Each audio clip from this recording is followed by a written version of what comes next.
concert na yan, marami tuloy ang napapaliw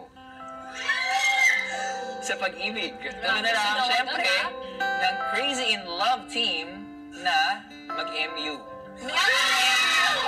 Mag-uusap ulit. Kayo naman talaga. We're talking about Maymay and Trata. And Maymay and Trata Barber. And ito na ang isa sa kanilang Mayward Kilitan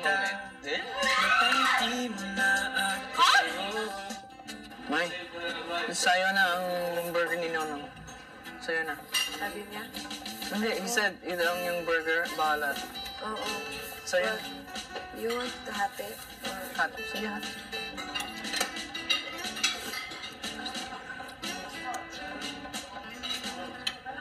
Kapag hindi ko na...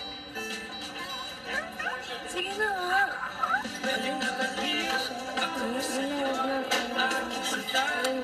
Nilalandam na tayo.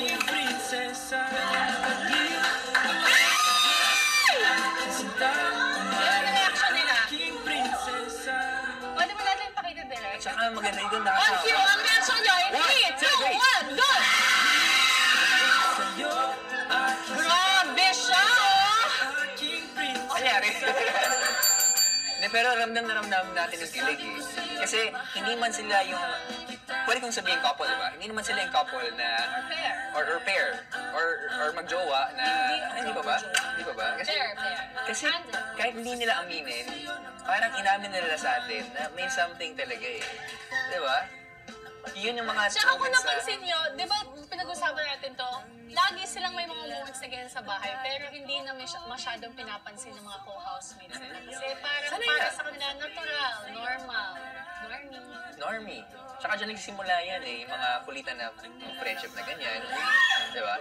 Mas gustuhin ko pa yung ganong klaseng relationship kesa yung sobrang pa-sweet. Tama. Kasi yung ganon, natural at kaya mong i-maintain forever. Ba? Eh, may forever. Tsaka yun ang